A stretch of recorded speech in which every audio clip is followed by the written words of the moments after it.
अच्छा, अब हम पढ़ेंगे लिपिड कॉड का चैप्टर 17, जिसमें हम लोग सबसे पहले बात करेंगे फॉस्फोलिपिड्स के बारे में। अगर थोड़ा सा हम फॉस्फोलिपिड का इंट्रोडक्शन देखते हैं तो हम बेसिकली कहते हैं कि जो फॉस्फोलिपिड सिंथेसिस एक्चुअली टॉपिक है। तो जो फॉस्फोलिपिड सिंथेसिस होती है उसमें दो मेजर बातें हम लोग बात करते हैं। या तो ये होता है फॉस्फोलिपिड की सिंथेसिस में कि आप डोनेट कर रहे होते हो, डोनेशन होती है ऑफ फॉस्फैटिडिक एसिड फ्रॉम CDP यानी कि साइटिडीन डाईफॉस्फेट टू अल्कोहल।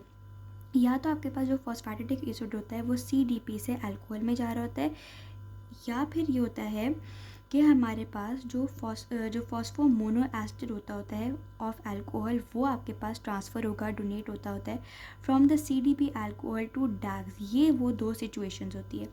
इन दोनों सिचुएशन में हम लोग कहते हैं जनरली क्या होता है कि जो हमारे पास CDP बाउंड कंपाउंड है, जैसे कि CDP डैग के साथ बाउंड हुआ हुआ है, इधर CDP अल्कोहल से बाउंड हुआ हुआ है, यानी जो CDP बाउंड कंपाउंड्स होते हैं वो हमारे पास एक एक्टिवेटर इंटरमीडिएट के तौर पे एक्ट कर रहे होते हैं। और हमारे पास जो CMP होता है यानी कि साइटिडीन मोनोफॉस्फेट होता है वो आपके पास रिमूव हो जाता है एज अ साइड प्रोडक्ट। ये दो बातें इसमें इंपॉर्टेंट है। अब हमारे पास जो फॉस्फोलिपिड की जो सिंथेसिस होती है उसकी जो मेजर साइट होती है that is smooth endoplasmic reticulum. Smooth endoplasmic reticulum से ये जाते होते हैं गोल्गी ऑपरेटस, और गोल्गी ऑपरेटस से जो है ये लोग जाते होते हैं मतलब कि सेल से बाहर एक्सक्रीट हो जाते होते हैं हमारे पास बाय एक्सोसाइटोसिस। जो ईथर लिपिड सिंथेसिस होती है वो हमारे पास बाय डाईहाइड्रोक्सी एसिडोन फॉस्फेट हो रही होती है, वो हमारे पास पेरोक्सिसोम्स के अंदर होती है। अब हम बात करते हैं फॉस्फेटिडिक एसिड। तो दो मेजर बातें हैं फॉस्फेटिडिक एसिड के लिहाज से। एक तो ये कि एक प्रिकर्सर होता है ट्राई एसाइल ग्लिसरॉल का।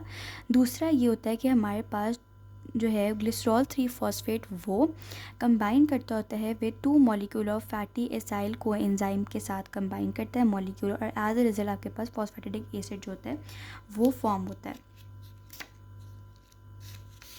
इसके बाद हमारे पास क्या होता है, जो एरिथ्रोसाइट्स होते हैं ना वो हमारे पास सिंथेसिस नहीं करते होते फॉस्फोलिपिड की। बाकी मेजरली हर सेल जो है फॉस्फोलिपिड की सिंथेसिस करता होता है। फिर हम बात करेंगे फॉस्फोडिडाइल कोलिन एंड फॉस्फोडिडाइल एथेनॉल अमाइन के लिहाज से। हमें ये बात पता है, हम लोग ऑलरेडी पढ़ चुके हैं कि जो फॉस्फोलिपिड होते हैं उसकी मुख्तलिफ टाइप्स होती हैं। तो उसमें से एक टाइप जो है फॉस्फोडिडाइल कोलिन, फॉस्फोडिडाइल एथेनॉल अमाइन, ये दो टाइप्स होते हैं।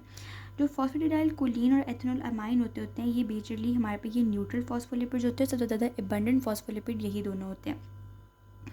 कोलिन और एथेनॉल अमाइन अब हमारे पास मेजर जो बात है वो यही है कि आपके पास बेस जो है या वो एक में हमारे पास कोलिन है, एक में एथेनॉल अमाइन है। तो ये जो कोलिन और ये एथेनॉल अमाइन ये कहाँ से आता है, ये ईदर डाइट से आता है या फिर आपके जो फॉस्फोलिपिड्स ऑलरेडी प्रेजेंट होते हैं वही इसको प्रोड्यूस कर देते होते हैं। अल्टीमेटली क्या होता है, जब हमारे पास ये कोलिन और ये एथेनॉल अमाइन ईदर डाइट से या फिर by the turn over of body's phospholipid आ जाते हैं तो इनकी होती है फॉस्फोराइलेशन, और as a result of their phosphorylation हमारे पास CDP कोलिन और CDP एथेनॉल अमाइन बनता है।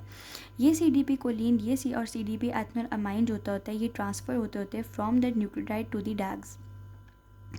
सिग्निफिकेंस कोलिन की क्या होती है, जो कोलिन होता है अगर हम लोग देखें थोड़ा सा तो बेसिकली इसमें जो मोस्ट इंपॉर्टेंट बात है कि हमारी जो बॉडी होती है ना वो सिंथेसाइज कोलिन ज़रूर करती है लेकिन लिमिटेड अमाउंट में, तो हम लोगों को डाइट के थ्रू भी इसको लेना पड़ता है। मेन के लिए जो रिक्वायरमेंट है दैट इज़ 550 mg मेल को चाहिए होता है कोलिन, और जो फीमेल होती है उसको हमारे पास 424 mg कोलिन जो है वो रिक्वायर्ड होता है। इसके अलावा हम डिस्कस करते हैं कि जो कोलिन आपके पास जो है वो उसकी इंपॉर्टेंस ये है कि ये बेसिकली एक न्यूरोट्रांसमीटर एसिटाइल कोलिन जो है उसको प्रोड्यूस कर रहा होता है। हमें पता है एसिटाइल कोलिन क्या होता है, एक न्यूरोट्रांसमीटर होता है। अगर हमारे पास कोलिन की डेफिशिएंसी हो जाती है तो एज अ रिज़ल्ट हमारे पास मसल का डैमेज होता है और हमारे पास जो है वो लिवर फैटी हो जाता होता है, नॉन एल्कोहलिक फैटी लिवर हो जाता है। फिर हम बात करते हैं एक और टाइप, बल्कि हम लोग इसमें एक और जो पॉइंट है कि apart from this method of the formation of the phosphatidyl Colin and phosphatidyl ethanol amine, जो फॉस्फेटिडाइल कोलिन होता है वो एक और मेथड से फॉर्म होता है यानी कि फॉस्फेटिडाइल सीरीन से फॉर्म होता है। होता क्या है कि इनिशियली आपके पास जो फॉस्फेटिडाइल कोलिन होता है वो बेसिकली आपके पास इस तरह से हम लोग आगे डिस्कस उसको करेंगे। पहले हम लोगों ने इसमें ये लिखा हुआ है कि हमारे पास जो फॉस्फेटिडाइल कोलिन है उसमें जो लंग सर्फेक्टेंट में उसका क्या रोल है। तो बेसिकली जो लंग सर्फेक्टेंट होता है उसके अंदर बेसिकली अगेन फॉस्फेटिडाइल कोलिन जो है वो अवेलेबल होता है। और हमारे पास मेजरली लंग सर्फेक्टेंट क्या होता है कि वो सरफेस टेंशन जो फ्लूइड की होती है उसको रिड्यूस कर रहा होता है। और सर्फेक्टेंट में फॉस्फेटिडाइल कोलिन भी है, उसमें हमारे पास 90% लिपिड्स होती है, 10% प्रोटीन्स होती है। वो आपके पास जो लंग्स के जो अराउंड जो फ्लूइड होता है उसकी सरफेस टेंशन को रिड्यूस कर रहा होता है, यानी कि वो उस प्रेशर को रिड्यूस कर रहा होता है जो कि हमारे पर री इन्फ्लेशन ऑफ द एल्विलाई के रिस्पॉन्सिबल होता है और एटलेक्टिसिस को प्रिवेंट कर रहा होता है।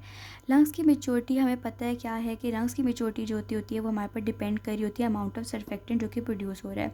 रेस्पिरेटरी डिस्ट्रेस सिंड्रोम के अंदर यही होता है कि सर्फेक्टेंट अमाउंट प्रॉपर अमाउंट में प्रोड्यूस नहीं होता और आपका जो एल्वियोलाई होता है वो डैमेज हो सकता होता है because of injury, because of infection वगैरह आ जाता होता है। इसमें एक बुक के अंदर एक पॉइंट लिखा हुआ है कि अगर आपने ये आइडेंटिफाई कर लिया कि जो पेशेंट है या जो मदर है उसके अंदर, या बेसिकली तो अभी हम फीटस की बात करेंगे, फीटस के अंदर लंग्स की प्रॉपर मैच्योरिटी नहीं हो रही, यानी कि उनके जो लंग्स है उसमें सर्फेक्टेंट प्रॉपरली नहीं अवेलेबल, तो अगर ये चीज़ हम डायग्नोज ड्यूरिंग प्रेगनेंसी कर देते हैं तो हम क्या कर सकते हैं कि जो मदर है उनको ग्लूकोकॉर्टिकॉइड्स दे सकते हैं जो कि लंग्स की मैच्योरिटी को या फिर सर्फेक्टेंट के अमाउंट को इंक्रीज़ करेंगे। और अगर हमें आफ्टर डिलीवरी यानी कि पोस्ट नाटल लाइफ में हमें पता चलता है तो हम डायरेक्टली सर्फेक्टेंट को एडमिनिस्टर कर सकते होते हैं। तो इसकी ट्रीटमेंट भी अब हमारे पास मौजूद है। फिर हम इस पे पॉइंट एक और डिस्कस करते हैं कि जो हमारे पास फॉस्फेटिडाइल कोलिन होता है वो सिर्फ और सिर्फ फॉस्फेटिडाइल, यही जो हम लोगों ने पीछे रिएक्शन पढ़ा है पूरा, उससे सिर्फ प्रोड्यूस नहीं होता, बल्कि हमारे पास ये प्रोड्यूस हो सकता है फॉस्फेटिडाइल सीरीन से भी प्रोड्यूस हो सकता है। किस तरह से कि फॉस्फेटिडाइल जो सीरीन होता है हम पीए से रिप्रेजेंट कर रहे हैं, उसकी डीकार्बोक्सिलेशन हो जाती होती है और फॉस्फेटिडाइल एथेनॉल अमाइन फॉर्म होता है। इन द प्रेजेंस ऑफ एंजाइम, ये जो रिएक्शन है ना डीकार्बोक्सिलेशन, सिंपल सा नाम है, फॉस्फेटिडाइल सीरीन डीकार्बोक्सिलेशन के प्रेजेंट में ये रिएक्शन होता है। अब जो फॉस्फेटिडाइल एथेनॉल अमाइन बनता है ये हमारे पास 3 स्टेप मिथाइलेशन अंडरगो करता होता है इन the presence of S adenosyl methionine, और एज अ रिजल्ट हमारे पास फॉस्फेटिडाइल कोलिन जो होता है वो फॉर्म हो जाता होता है। इसके बाद हम लोग डिस्कस करते हैं कि फॉस्फेटिडाइल सीरीन किस तरह से फॉर्म होता है। इसका बहुत सिंपल पार्ट होता है कि हम बेसिकली जब हमारे पास phosphatidylinositol 4,5 bisphosphate form हो जाता है, इसकी हमारे पास क्लीवेज होती है। क्लीवेज क्यों होती है? जब हमारे पास न्यूरोट्रांसमीटर बाइंड कर जाता है या हार्मोन बाइंड करता है या कोई ग्रोथ प्रोटीन कपल्ड रिसेप्टर वो बाइंड करता है, तो एज अ रिजल्ट हमारे पास जो है वो क्लीवेज होती है। क्लीवेज की वजह से जो हमारे पास प्रोडक्ट बनता है वो हमारे पास इनओसिटॉल 1,4,5 ट्रेस फॉस्फेट बनता है और डैक्स बनता है। ये जो दोनों प्रोडक्ट्स होते हैं ये बेसिकली आपके पास सिग्नल ट्रांजैक्शन में हेल्प करते हैं। फिर हमारे पास क्या होता है कि जो फॉस्फेटिडाइल इनओसिटॉल है इसका बहुत इंपॉर्टेंट रोल होता है कि ये प्रोटीन को टू दी कोई भी मेम्ब्रेन होती है उसके साथ जाके एंकर भी करता होता है। फॉर एग्जांपल हम कहते हैं लिपोप्रोटीन एंजाइम में एक प्रोटीन है, तो ये जाके अटैच होती है to the capillary endothelial cell by glycosyl phosphatidylinositol. तो बेसिकली आपके पास फॉस्फेटिडाइल इनोसिटॉल या इनोसिटॉल आपके पास ये जो प्रोटीन है इसको जाके एंकर करे विद अ मेम्ब्रेन, और हमारे केस में जो मेम्ब्रेन है that is capillary endothelial cell होती है। फर्दर हम डिस्कस करते हैं कि हमारे पास फॉस्फेटिडाइल जो ग्लिसरॉल होता है कार्डियोलिपिन क्या होता है। सो बेसिकली अगेन वही बात है कि कौन टाइप है फॉस्फोलिपिड्स की। तो हमारे पास जो फॉस्फेटिडाइल ग्लिसरॉल होता है वो माइटोकॉन्ड्रिया में होता है, it is a precursor of the cardiolipin. अब इसमें मैंने 2 ये रिएक्शंस लिखे हैं कि हमारे पास किस तरह से फॉस्फेटिडाइल जो है वो ग्लिसरॉल फॉर्म हो रहा होता है, किस तरह से कार्डियोलिपिन फॉर्म होता है। फॉस्फेटिडाइल जो ग्लिसरॉल होता है वो तब फॉर्म होता है जब आपके पास ग्लिसरॉल 3 फॉस्फेट कंबाइन करता है CDP डैग के साथ, और एज अ रिजल्ट आपके पास फॉस्फेटिडाइल ग्लिसरॉल फॉर्म हो जाता है। कार्डियोलिपिन तब फॉर्म होता है जब आपके पास ट्रांसफ़र होता है, जब आपके पास जो डैग 3 फॉस्फेट होता है वो ट्रांसफ़र होता है। कहाँ से कहाँ तक, कहाँ पर ट्रांसफ़र होता है? वो CDP डैग से ट्रांसफ़र हो रहा होता है टू दी प्री एग्जिस्टिंग, जो पिछला पड़ा हुआ है फॉस्फेटिडाइल ग्लिसरॉल उधर ट्रांसफ़र होता है, और as a result cardiolipin form होता है। Sphingomyelin it is another type of the phospholipid आ जाता होता है। इसमें हमारे पास जो स्विंगोसिन होता है वो अल्कोहल होती है। हमारे पास ये सेल के अंदर होता है, माइलिन शीट में होता है। ये सारे वो स्टेप्स है जिसके थ्रू हमारे पास जो स्विंगोमाइलिन है वो फॉर्म हो रहा है, यानी कि पैल्मिटाइल कोएंजाइम सीरीन से कंबाइन करेगा, यहाँ पे एक रिडक्शन का रिएक्शन हो जाता होता है, यानी NADPH जो होता है वो NADP में कन्वर्ट होता है, ये रिडक्शन रिएक्शन होता है, और इसमें जो कार्बन डाइऑक्साइड होती है वो भी रिलीज़ हो जाती होती है, कार्बोक्सिल ग्रुप भी जो पैल्मिटाइल कोएंजाइम का होता है वो भी रिलीज़ होता है, और as a result of this हमारे पास इसमें हमारे पास स्विंगनीन फॉर्म हो जाता होता है। ये जो हमारे पास स्विंगनीन फॉर्म होता है फर्दर इसकी एसाइलेशन होती है, यानी कि फैटी एसाइल कोएंजाइम A अपना एसाइल ग्रुप इसको देता होता है, और हमारे पास स्विंगनीन जो होता है वो स्विंगोसिन में कन्वर्ट होता है। स्विंगोसिन की फर्दर हमारे पास डी सैचुरेशन होती है, और as a result of desaturation हमारे पास सेरामाइड बनता है, और जो सेरामाइड होता है वो फिर कंबाइन करता होता है फॉस्फेटिडाइल कोलिन के साथ, और एज ए रिजल्ट हमारे पास स्विंगोमाइलिन फॉर्म हो जाता होता है। अब यहाँ पे हमारे पास हर फॉस्फोलिपिड की हम लोगों ने सिंथेसिस देखी कि सारे फॉस्फोलिपिड किस तरह से बनते हैं। हम लोगों ने फॉस्फोडिडाइल कोलिन की, फॉस्फोडिडाइल सीरीन की, फॉस्फोडिडाइल एथेनॉल अमाइन की, स्विंगोमाइलिन की, इन सारों की हम लोगों ने फॉस्फोडिडाइल इनोसिटॉल की, उसकी क्या इंपॉर्टेंस है, ये सारा डिस्कस किया किस तरह से फॉर्म हो रहे हैं। अब लास्ट हमारे पास जो पार्ट है इसका वो है कि किस तरह से ये ब्रेक डाउन किस तरह से हो रहे हैं। तो बेसिकली हम इसमें दो बातें करेंगे कि जो फॉस्फोग्लिसराइड्स होते हैं और स्विंगोमाइलिन किस तरह से ब्रेक डाउन हो रहा होता है। तो बेसिकली जो फॉस्फोलाइपेज होते हैं वो हमारे पास ब्रेक करते होते हैं फॉस्फोडिडाइल फॉस्फो जो हमारे पे ये फॉस्फोग्लिसराइड्स होते हैं इनको ब्रेक करते होते हैं। कैसे ब्रेक करते हैं? अगेन फॉस्फोलाइपेज आएगा, वो हमारे पास फॉस्फोडाइस्टर बॉन्ड जो कि फॉस्फोग्लिसराइड के अंदर है उसको ब्रेक करेगा और हमारे पास की डिग्रेडेशन होनी शुरू हो जाएगी। जो फैटी एसिड होती है कार्बन नंबर 1 से कार्बन नंबर 2 से वो रिमूव होती है एंड एंड रिजल्ट हमारे पास क्या होता है, रिजल्ट होता है एंड एज ए रिजल्ट हमारे पास जो चीज़ फॉर्म होती है दैट इज़ लाइसोफॉस्फोग्लिसराइड बनता होता है। यानी as a result of degradation of phosphoglyceride in the presence of phospholipase हमारे पास क्या फॉर्म होता है, लाइसोफॉस्फोग्लिसराइड फॉर्म होता है। इस लाइसोफॉस्फोग्लिसराइड के ऊपर लाइसोफॉस्फोलाइपेज एक्ट करता होता है हमारे पास, और हमारे पास जो रिलीज जो चीज़ हो रही होती है दैट इज़ डैक्स, और हमारे पास IP3 जो है वो रिलीज़ होता है जो कि बेसिकली फर्दर हमारे पास सेकेंड मैसेंजर के तौर पे एक्ट करता होता है for the synthesis of arachidonic acid.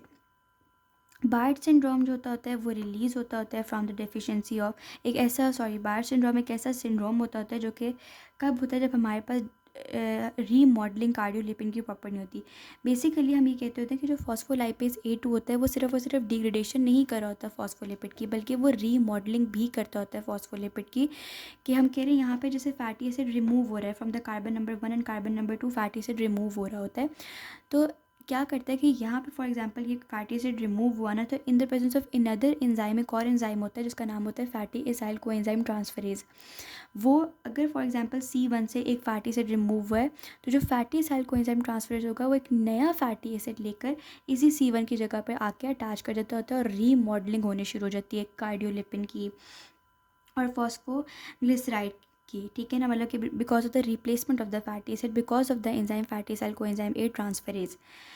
अगर हमारे पास कार्डियोलिपिन की प्रॉपर डिग्रेडेशन प्रॉपर रीमॉडलिंग नहीं होती तो it leads to Barth syndrome, जिसके अंदर जो पेशेंट होते हैं उनको काफ़ी मतलब कार्डियोमायोपैथी हुई हुई होती है, उनकी मसल वीकनेस हुई हुई होती है। तो ये सारी लॉजिकल साइन भी उनके पॉजिटिव होते हैं। स्विंगोमाइलिन के लिहाज से हम बात करते हैं तो जो हमारे पास स्विंगोमाइलिन के लिहाज से अगर हम बात करें तो डिग्रेडेशन को अगर हम देखें तो स्विंगोमाइलिनेस वो एंजाइम होता है जो कि डिग्रेडेशन कॉज करवाता होता है स्विंगोमाइलिन की। और वही बात है कि हमारे पास रिमूव करता होता है। इसमें बेसिकली क्या होता है कि रिमूवल होती है फॉस्फोडिडाइल कोलिन की। ठीक है, फॉस्फोराइल कोलिन उसकी हमारे पास की रिमूवल होती है और एज ए रिजल्ट सिरामाइड बनता है। और जो सिरामाइड होता है उसकी फर्दर जो है ना वो क्लीवेज हो सकती होती है बाय सिरामाइडेस। ठीक है, और सिरामाइडेस से जब हमारे पास क्लीवेज करेगा, हमारे पास ब्रेक डाउन करेगा सिरामाइड की, तो एज ए रिजल्ट हमारे पास स्विंगोसिन बनता है। यानी जो हम लोगों ने पीछे रिएक्शन पढ़ा था उसका बिल्कुल ऑपोजिट हो जाएगा इसमें।